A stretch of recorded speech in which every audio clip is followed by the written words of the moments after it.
کسی مسلمان کو جان بوجھ کر قتل کر دینا یہ کتنا بڑا سنگین جرم ہے، دنیا میں بھی بربادی ہے، آخرت میں بھی بربادی ہے۔ سب سے پہلے ہم قرآن کی طرف دیکھیں کہ قرآن مجید کے اندر اللہ تعالیٰ نے اس گناہ کو کتنا بڑا گناہ قرار دیا۔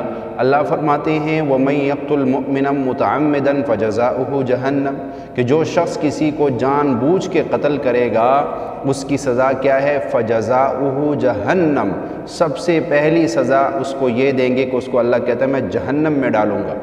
وَغَضِبَ اللَّهُ، اور اللہ کہتا ہے میرا غضب ہوگا اس پر، غصے کے ساتھ اس کو جہنم میں پھینکوں گا۔ وَلَعَنَهُ اللَّهُ، اور اللہ فرماتے ہیں میری لعنت بھی ہوگی اس پہ، اور اگلا عذاب کیا ہوگا؟ وَأَعَدَّ لَهُ عَذَابًا عَظِيمًا، اللہ فرماتے ہیں میں اس کو عذاب عظیم میں مبتلا کروں گا۔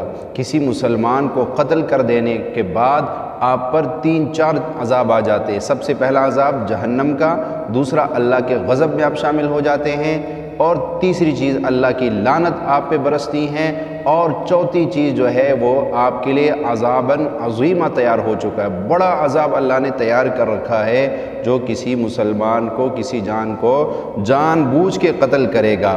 اور اللہ تعالیٰ فرماتے ہیں کہ جس نے ایک شخص کو قتل کیا، سورہ مائدہ کے اندر آیت نمبر 32 میں فرمایا کہ جو ایک فرد کو قتل کرے گویا اس نے پوری انسانیت کو قتل کر دیا۔ ایک فرد کو، ایک آدمی کو قتل کر دینا پوری انسانیت کا قتل قرار دیا گیا ہے۔ اور اللہ کے نبی پاک صلی اللہ علیہ وسلم نے حدیث میں فرمایا ہے کہ قیامت کے دن، بخاری اور مسلم کے حدیث ہے کہ قیامت کے دن سب سے پہلے خون ناحق کا مقدمہ ہوگا۔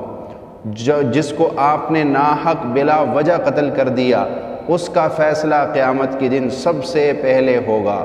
اور قتل کرنے کا، معاشرے میں جب قتل بڑھ جائے اور جان محفوظ نہ رہے، انسان محفوظ نہ رہے، نہ بچہ محفوظ ہو، نہ عورت محفوظ ہو، نہ جوان محفوظ ہو، نہ بوڑھا محفوظ ہو، اور نہ عالم دین محفوظ ہو، تو اس معاشرے کے اندر قتل کی وجہ سے کیا مصیبت آتی ہے۔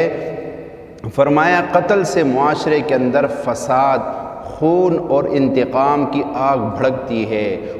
جس معاشرے میں قتل عام ہو جائے وہاں فساد ہی فساد ہوگا، وہاں پہ انتقام کا جذبہ آنے والی نسل میں پیدا ہوگا، انتقام کا جذبہ ہوگا۔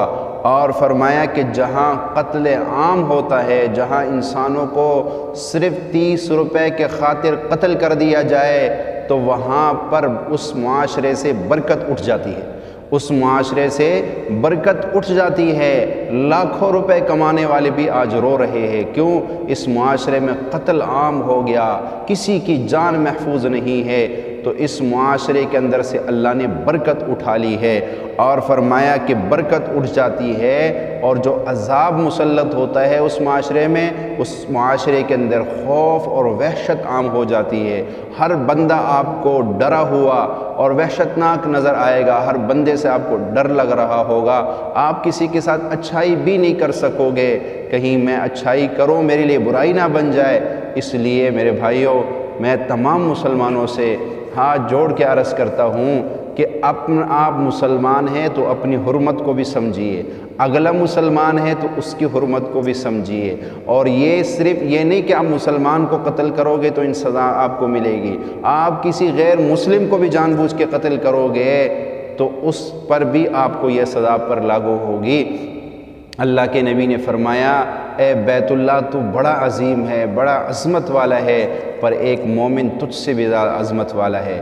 فرمایا کہ بیت اللہ کو گرا دینا چھوٹا گناہ ہے، کسی مسلمان کو ماں بہن کی گالی دینا یہ اس سے بڑا گناہ ہے، کیونکہ اللہ نے مومن کو جو حرمت اور عزت دی وہ بیت اللہ سے بھی بڑھ کر ہے۔ تو اللہ تعالی ہمیں اس گناہ سے، ہماری نسلوں کو اس گناہ سے محفوظ رکھے۔ اور آخر میں عرض کرتا ہوں اپنی جان کی حفاظت کے لیے، کیونکہ آج ہماری جان کی حفاظت کے لیے ہمارے حکمران وہ جو ہے وہ بالکل بیچارے کمزور ہو چکے ہیں، ان کے بس میں نہیں رہا معاشرے کی حفاظت کرنا۔ ہر بندے نے اپنی جان کی خود ہی حفاظت کرنی ہے۔ آپ کو 2 روحانی نام اللہ تعالیٰ کے دیتا ہوں، جب بھی گھر سے نکلے یا حفیظ ہو یا سلام ہو، 11 بار پڑھ کے نکلے، اپنے بچے بھی گھر سے جائے تو ان سے بھی یہی تلقین کرے، یا حفیظو یا سلامو، راستے میں بھی پڑھتے ہوئے جائے، آپ کی جان کی بھی حفاظت ہوگی، آپ کی مال کی بھی حفاظت ہوگی، آپ کی عزت کی بھی حفاظت ہوگی۔ اللہ ہم سب کو ان باتوں پہ عمل کی توفیق عطا فرمائے۔ اگر یہ ویڈیو اچھی لگے اس کو اپنے دوستوں میں شیئر کیجیے۔